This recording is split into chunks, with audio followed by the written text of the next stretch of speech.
Chapter 13. It was just before the Passover feast. Jesus knew that the time had come for him to leave this world and go to the Father. Having loved his own who were in the world, he now showed them the full extent of his love. The evening meal was being served, and the devil had already prompted Judas Iscariot, son of Simon, to betray Jesus. Jesus knew that the Father had put all things under his power, and that he had come from God and was returning to God. So he got up from the meal, took off his outer clothing, and wrapped a towel around his waist. After that, he poured water into a basin and began to wash his disciples' feet, drying them with a towel that was wrapped around him. He came to Simon Peter, who said to him, "Lord, are you going to wash my feet?" Jesus replied, "You do not realize now what I'm doing, but later you will understand." "No," said Peter, "you shall never wash my feet." Jesus answered, "Unless I wash you, you will have no part with me." "Then, Lord," Simon Peter replied, "not just my feet, but my hands and head as well." Jesus answered, "A person who has had a bath only needs to wash his feet. His whole body is clean. And you are clean, though not every one of you." For he knew who was going to betray him, and that was why he said not everyone was clean.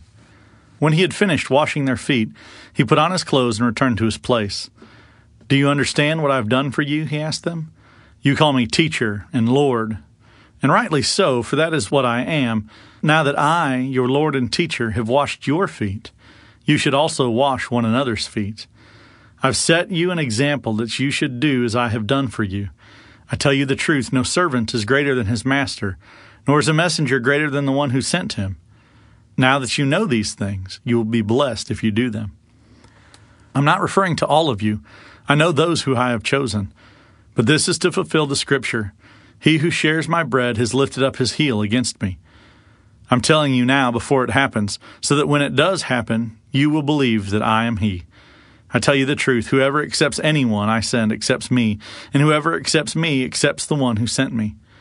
After he had said this, Jesus was troubled in spirit and testified, "I tell you the truth, one of you is going to betray me."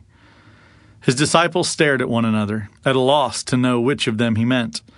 One of them, the disciple whom Jesus loved, was reclining next to him.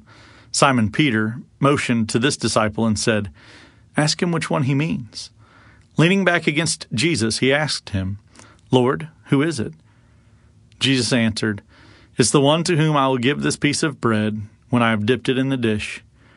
Then, dipping the piece of bread, he gave it to Judas Iscariot, son of Simon. As soon as Judas took the bread, Satan entered into him. "What you are about to do quickly," Jesus told him. But no one at the meal understood why Jesus said this to him. Since Judas had charge of the money, some thought Jesus was telling him to go and buy what was needed for the feast, or to give something to the poor. As soon as Judas had taken the bread, he went out, and it was night. When he was gone, Jesus said, "Now is the Son of Man glorified, and God glorified in him. If God is glorified in him, God will glorify the Son in himself, and will glorify him at once. My children, I will be with you only a little longer. You will look for me, and just as I told the Jews, so now I tell you, where I'm going, you cannot come. A new command I give you, love one another. As I have loved you, so you must love one another. By this all men will know that you are my disciples, if you love one another." Simon Peter asked him, "Lord, where are you going?" Jesus replied, "Where I'm going, you cannot follow now, but you will follow later." Peter asked, "Lord, why can't I follow you now? I will lay down my life for you." Then Jesus answered, "Really? Will you lay down your life for me? I tell you the truth, before the rooster crows, you will disown me 3 times.